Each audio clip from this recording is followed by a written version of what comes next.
Private First Class Darius Hawk Morgan adjusted the neural interface of his Archangel battlesuit as he patrolled the outer perimeter of Grid Sector 7.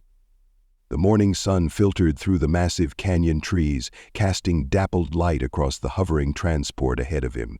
The gravitic repulsors hummed softly, barely audible through his helmet's audio dampeners. "I'm telling you," Lance Corporal Thompson said over the squad comm, his voice casual as he scanned the upper canopy with practiced nonchalance. "That new combat simulator in the rec bay has the best neural feedback I've ever experienced." "Better than the real thing," Staff Sergeant Anderson chuckled, his battlesuit moving with fluid precision despite its 2-ton weight. "No way a sim gives you the same rush." "Hey," Morgan protested, "some of us would prefer the sim to getting shot at, thank you very much." The patrol moved in standard formation through the valley road. 5 Marines in Archangel suits, 2 sensor drones floating ahead, and the hovering transport bringing up the rear. Standard patrol procedure for a supposedly pacified sector. Corporal Bishop, walking point, tapped his gauntlet against his thigh plate, an old habit from before neural interfaces became standard. "Speaking of the locals, we haven't seen any activity for 3 clicks, unusual for this time of day." "We Marines have it easy here," Thompson said, his suit's shoulder-mount targeting system automatically tracking movement in the upper branches. "The Kirthani know about us and fear us. They usually ain't stupid enough to shoot at us. Not like those poor Navy boys in Sector 4 who keep getting their supply lines hit." "Don't jinx it, Thompson," Anderson warned. "Remember Harvard Echo? That was different. Those were—" The warning from his sensor suite flashed across Morgan's neural interface a split second before he heard the distinctive whine of a pulse rifle. One of their sensor drones exploded in a shower of components. "Contact high," Anderson barked, his voice instantly shifting from casual to command. Morgan's battlesuit reacted before his conscious mind fully processed the threat, gravitic stabilizers engaging as he dropped into a combat stance. The targeting computer highlighted multiple heat signatures circling above avians, moving fast between the massive trees, their heat signatures blossoming across his tactical overlay in shades of orange and red. Time seemed to slow as his neural implants kicked his perception into combat-accelerated mode. He watched as one of the Kirthani banked sharply around a massive branch, pulse rifle tucked against its shoulder in a posture that looked eerily human despite the alien physiology.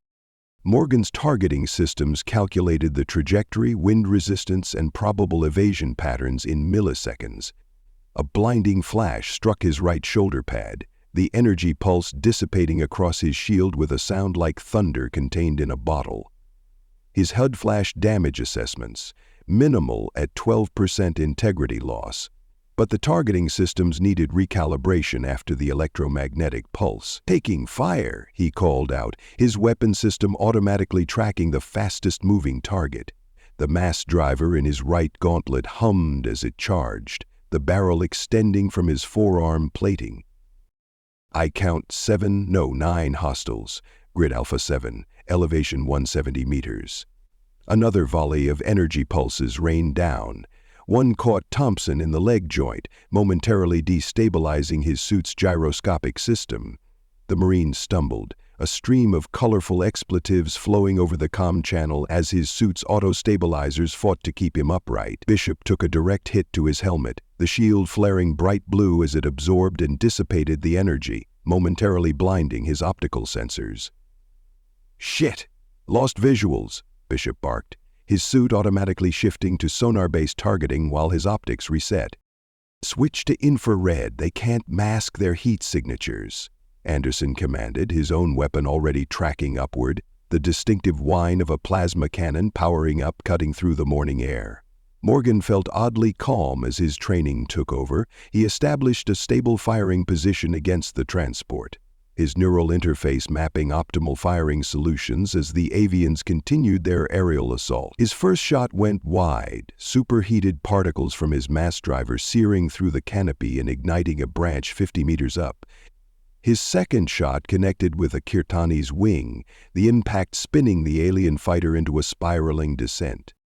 The firefight intensified. The Kirthani were using the dense forest canopy to their advantage, diving into fire, then banking sharply behind massive branches before the Marines' targeting systems could achieve a lock. It was a smart tactic, one that might have worked against standard infantry, but they weren't fighting standard infantry. "Suppressive fire, 5-second burst, full canopy spread," Anderson ordered, his voice cutting through the chaos with mechanical precision. All 5 Marines responded in unison, their weapons unleashing a coordinated barrage that turned the forest above them into a killing zone of superheated particles and plasma bursts. The air itself seemed to ignite, leaves and smaller branches vaporizing instantly. Morgan's HUD pinged a critical alert as his sensors detected another wave of Kirthani approaching from the east. At least 12 more fighters. "Under fire from the north," he reported, marking the coordinates and feeding them to the squad neural net. "Additional hostiles inbound from East Quadrant. Request immediate tactical support." Over the command channel, he heard squad leader Anderson let out a dark chuckle, low and predatory, before responding with a voice as casual as if ordering coffee. "Copy, destroy north." There was a pause, just the briefest moment where Morgan thought he might have misheard. Not suppress or engage, but destroy. The difference was everything. Like most Marines, Morgan had been on both ends of the command spectrum. Suppress meant controlled fire to pin down an enemy. Engage meant eliminate immediate threats. But destroy? That was the order that changed landscapes, that rewrote maps, that made species reconsider their position in the galactic hierarchy. "Copy, sir," he acknowledged, the familiar coldness settling into his gut, the feeling he'd had on Tau Ceti, on Harvard Echo, on New Formosa, the feeling that came with knowing what was about to happen, and that there was no stopping it once the machine had been set in motion. The protocols were as old as warfare itself, refined through millennia of human conflict. Adapted for the stars, but fundamentally unchanged. Disproportionate response, overwhelming force, no half measures. His neural interface pinged with incoming tactical support data. The full battle deployment was already underway.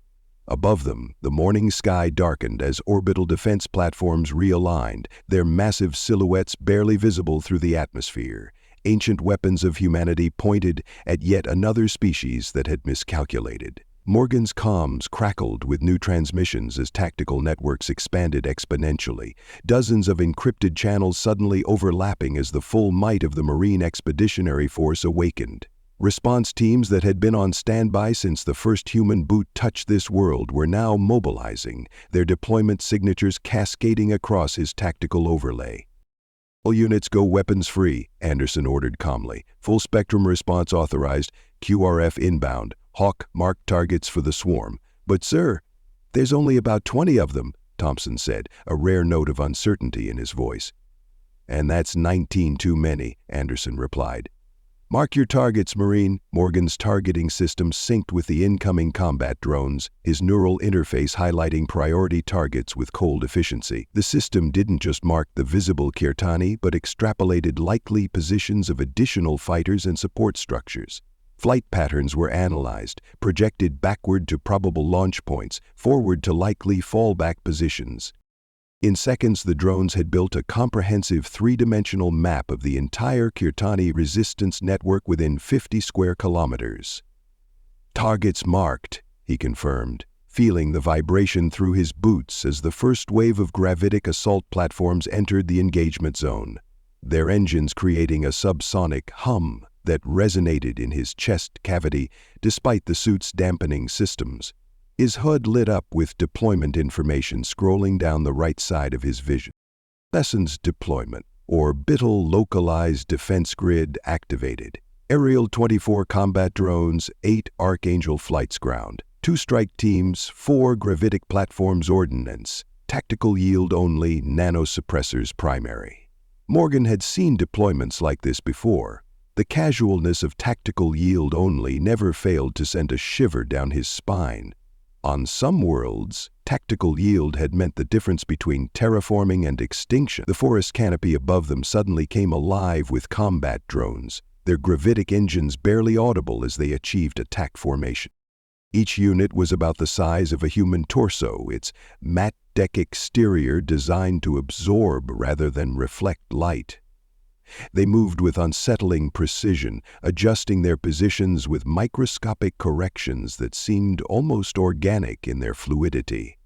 Morgan's neural link gave him access to the drone swarm's collective sensor feed, and what he saw was grimly impressive. The Kirthani had organized their attack with more coordination than intelligence reports had suggested they were capable of. 3 separate groups converged on the patrol from different vectors, using the massive canyon trees as cover. Their pulse rifles were modified hunting weapons, crude but effective against standard shields. They communicated with a combination of vocal calls and wing gestures that the drones were already cataloging, analyzing, and incorporating into their tactical response. It would have been admirable if it weren't so futile. The aliens scattered, their wings beating frantically as they tried to evade the swarm, but the drone's adaptive AI predicted their flight patterns with machine precision. The first wave of drones didn't even fire. They simply positioned themselves at the exact coordinates where the Kirthani would be 2.3 seconds later, forcing emergency course corrections that drove the avians directly into the targeting solutions of the second wave. Containment achieved. The synthetic voice of the drone coordinator reported through the tactical net. Suppression protocols active, awaiting final authorization. Authorization granted, Anderson responded without hesitation. Commence pacification. The drones fired in perfect synchronization, their energy weapons calibrated to disrupt rather than destroy. Neural disruptors, not designed to kill, but to incapacitate. The pulses swept through the air in a carefully choreographed pattern, creating a 3-dimensional grid of energy that scrambled the neural pathways controlling voluntary movement. The effect on the Kirthani was immediate and devastating. Their wings, dependent on intricate neural control for the complex aerodynamics of flight, suddenly failed them. Morgan watched through his enhanced optics as the avians began falling from the sky, their coordinated attack dissolving into chaos as they plummeted through the branches. Phase 1 complete, the drone coordinator reported.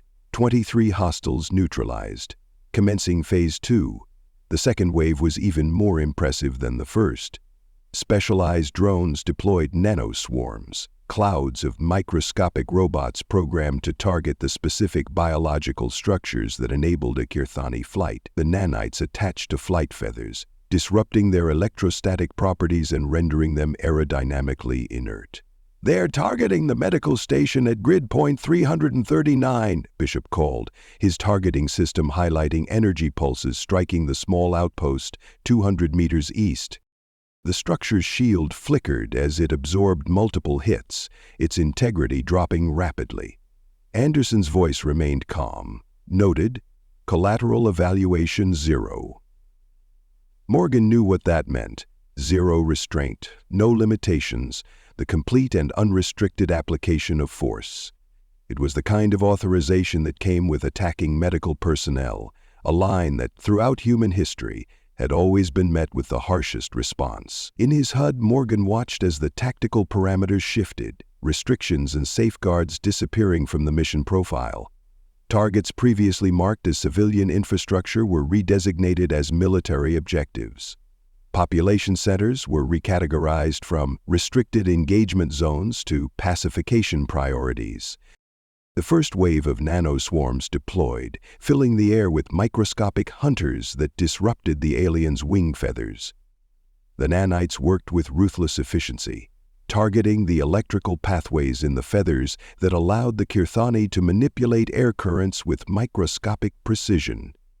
Without those pathways, the complex aerodynamics of their flight became impossible. Morgan watched through his enhanced optics as the avians began falling from the sky, their natural advantage neutralized in seconds. The sounds were what stayed with you afterward, Morgan knew. The distinct crack of impact as bodies hit branches on the way down, the rustle of leaves being displaced by sudden weight, the alien vocalizations, not quite screams but something more akin to the distressed calls of Terran birds, high-pitched and frantic. "They hit our med station," Thompson said, a rare note of anger in his voice as the medical outpost's shields finally collapsed, followed by a series of explosions as the structure's power core was breached. "And they'll never hit another," Anderson replied evenly. The calm in his voice was more chilling than any rage could have been. It was the voice of inevitability, of consequence, of a force of nature that had been awakened and would not be satisfied until balance was restored, with interest. Morgan's attention was drawn to a flicker of movement at the edge of his vision. A single Kirthani warrior had somehow evaded the initial nanoswarm, its flight pattern erratic but effective. It banked sharply around a massive tree trunk, pulse rifle raised, aiming directly at Anne. Morgan didn't think. His targeting system locked on, mass driver humming as it charged. The shot left his gauntlet with a sound like thunder, the superheated projectile crossing the distance in milliseconds. It caught the avian mid-wing, the impact transferring enough kinetic energy to spin the alien completely around before it plummeted toward the forest floor. "Nice shot," Anderson said, not even turning to look at the falling alien. "Maintain perimeter. Package inbound." Morgan felt it before he heard it, a subsonic vibration that resonated through the ground and into his boots. The trees around them began to sway, not from wind, but from distortions in the gravitational field. The air shimmered as if viewed through heat haze, particles of dust rising and hanging suspended as local gravity fluctuated. "Stand by for heavy asset deployment," the command channel advised, the synthetic voice betraying no emotion despite the enormity of what was about to happen.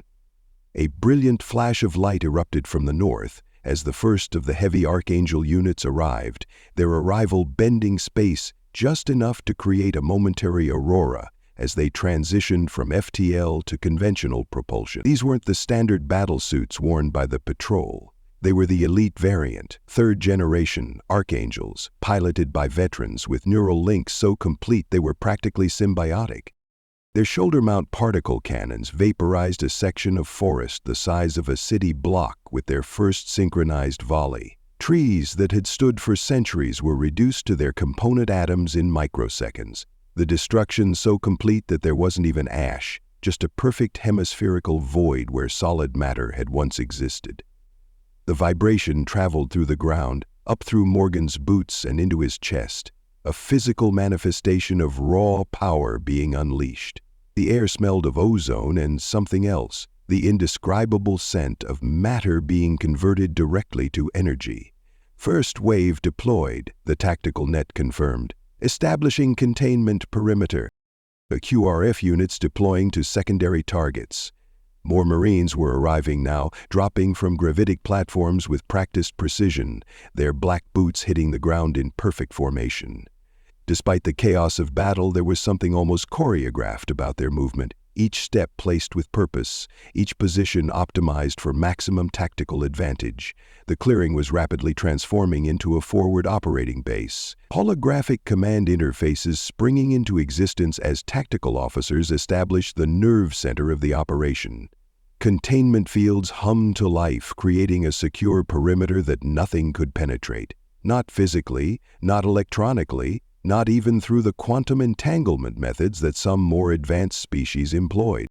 Morgan caught glimpses of specialized units moving into position, cyber warfare teams with their distinctive blue shoulder markings, biomechanical specialists in environment suits, even the distinctive red helmets of the Xenopsych division, experts in breaking the will of alien resistance through psychological warfare. This wasn't just a response to an ambush. This was a full-scale pacification operation, the kind that happened when a species crossed a line they didn't even know existed. Colonel King materialized next to Anderson, his gravitic personal transport humming softly as it powered down. Unlike the regular Marines, the Colonel wore a slimmer variant of the Archangel suit, designed for command rather than direct combat.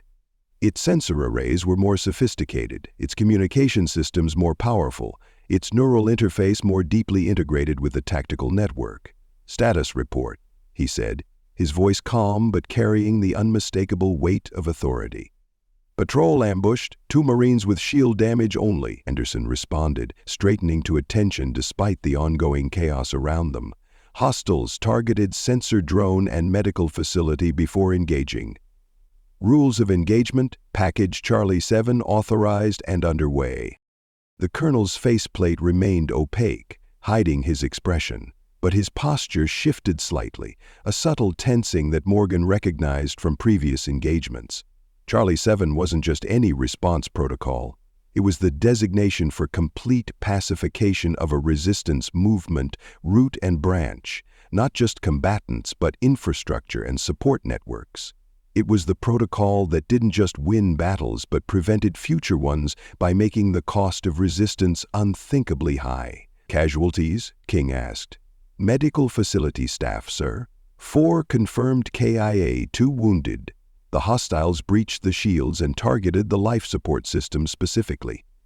Anderson's voice remained professional, but Morgan could hear the underlying tension. Medics were off-limits, everyone knew that. It was one of the few universal constants in warfare across the galaxy. Understood, the colonel replied, his tone unchanged. Carry on. Such a simple phrase, so casually delivered, as if he hadn't just authorized actions that would reshape the destiny of an entire species. Morgan had seen it before, the clinical detachment of high command, the way they could make decisions of galactic significance with the same emotional investment as ordering lunch. The colonel turned to survey the battlefield, his suit's sensors collecting and processing data at a rate that dwarfed even the enhanced capabilities of standard Archangel units. Expand the containment perimeter to 50 kilometers. I want every eyrie, every nest, every gathering place within that radius cataloged and evaluated. Priority targets are weapons caches and leadership clusters. New orders cascaded through the tactical net, units adjusting their deployment patterns in response. The heavy archangels moved outward in a precise geometric formation, their particle cannons recharging with an ominous hum that seemed to vibrate at a frequency just below conscious perception. Morgan watched as the sky filled with more reinforcements, their silhouettes dark against the morning sun. Specialized insertion pods streaked through the atmosphere, each containing a squad of Marines. They didn't use conventional landing patterns, but employed a chaotic, seemingly random distribution that made them nearly impossible to track or intercept. The screams of the aliens had mostly stopped now. The nanoswarms were thorough, efficient. They didn't cause pain, at least not directly, but the psychological trauma of suddenly losing the ability to fly, of plummeting through the air with no control, was something Morgan could only imagine. Evolutionary advantages, when stripped away, often left deeper scars than any physical wound. His HUD pinged with a proximity alert, directing his attention to a movement in the underbrush nearby. His weapon automatically tracked to the source, mass driver charging with a subsonic hum. One of the alien warriors crash-landed nearby, its wings rendered useless by the nanites. It struggled to rise, leaning heavily on its pulse rifle for support. Its feathered crest was flattened against its skull, a sign of fear or submission, according to the xenobiological briefings they'd received. Despite this, it still clutched its weapon, talons wrapped tightly around the trigger mechanism. Morgan approached with cautious precision, his weapon trained on the fallen fighter. His suit's translation module activated automatically, analyzing the alien's vocalizations and converting them to something approximating human speech. "Warned us," the Kertani was saying, its voice distorted by both injury and the limitations of the translation software. "He warned us about the black foot coverings, the Deathbringers." Morgan paused, curious despite himself. "Who warned you?" The alien's head jerked up, startled by the translated response. Its pupils contracted to pinpoints, focusing on Morgan with alarming intensity. "Varek, the researcher. He studied your kind. Told us not to engage the Black Boots, not to shoot your sensors, not to target your healing places." A sound escaped it that the translator couldn't process. Something between a laugh and a sob. Merrick wouldn't listen. Said we had the advantage of flight. Morgan felt an unexpected pang of, not sympathy exactly, but something adjacent to it. Professional respect, perhaps. This Varric had understood something fundamental about humans that many species took centuries to learn, often at devastating cost. "You could have targeted our supply lines," he said, unsure if the alien could even understand him through the translator's limitations. "You could have sabotaged equipment, disrupted communications, but you shot at Marines." He shook his head inside his helmet. "Nobody shoots at Marines." The alien's eyes widened in recognition, not of Morgan's words, but of the black boots of his Archangel suit. The realization came too late. Its gaze traveled from the boots upward, taking in the full armored form towering above it, the mass driver still humming with potential energy. "The destroyer," it chittered, the translator struggling to capture the complex emotional overtones in its voice. "The line that should not be crossed." Morgan considered the fallen warrior for a long moment. Protocol dictated that all combatants be processed for intelligence gathering before neutralization, but something in the alien's demeanor, the way it had acknowledged its mistake, the mention of warnings ignored, gave him pause. "This is your one chance," he said finally, lowering his weapon slightly. "There's a sector southwest of here that's outside our immediate pacification grid. If you can reach it before the perimeter expands, you might survive this. Tell others what happened here. Tell them why it happened." He paused, making sure the translator had time to process his words. "Tell them about the black boots." The Kirthani stared at him, multi-layered eyelids blinking in what might have been disbelief. It made no move to flee, perhaps unable to comprehend mercy from a force that had shown none thus far. "Go," Morgan said, more firmly this time, "before I change my mind." The alien scrambled to its feet, abandoning its weapon as it disappeared into the underbrush, moving with surprising speed despite its useless wings dragging behind it. Colonel King's voice came through his comm, the tone unreadable. Morgan stiffened. "Tactical decision, sir. One survivor to spread the appropriate message is worth more than another corpse." There was a pause, long enough for Morgan to wonder if he'd overstepped badly enough to face disciplinary action. Then, "Initiative noted, Private. Carry on." In the distance, Morgan could see the canyon trees where intelligence suggested the aliens had their main eyrie beginning to collapse in controlled demolition. The particle cannons were precise in their application of overwhelming force, vaporizing only the structural supports while leaving enough intact for the structures to fall under their own weight. It was mesmerizing in a terrible way, watching something so massive fall so slowly, the laws of physics playing out on a scale that seemed almost geological rather than tactical. First came the flash of the particle beams, so bright that even his suit's photoreactive filters struggled to compensate. Then the peculiar silence as the energy transfer happened at a quantum level, no sound generated because matter was being converted directly to energy rather than being destroyed conventionally. Finally, the groaning, cracking cacophony as gravity reclaimed structures that had defied it for centuries. Thompson limped up beside him, his suit compensating for the damaged leg joint with micro-adjustments to its gravitational field generators. The neural interface was already repairing itself, nanites working to restore full functionality to the damaged systems. "Some display of force, huh?" Thompson said, his voice carrying the hollow quality of someone trying to sound casual while processing trauma. It wasn't his first combat situation, none of them were rookies, but the scale of response was unusual even by Marine Corps standards. "Standard protocol," Morgan replied, falling back on the comfortable familiarity of military jargon. "Proportional response to threat level." Thompson snorted, the sound distorted by his helmet's audio processing. "There's nothing proportional about this, Hawk. This is a message." Morgan couldn't argue with that. The deployment wasn't just about neutralizing the immediate threat, about making an example so clear, so unmistakable, that no Kirthani would ever consider lifting a weapon against a human again, let alone a Marine. "You know what they say about the black boots, Hawk?" Thompson asked, gesturing toward their feet with his functioning arm. Morgan nodded inside his helmet, watching as more Marines deployed into the forest canopy, moving as comfortably through the air as any Kirthani thanks to their gravitic systems.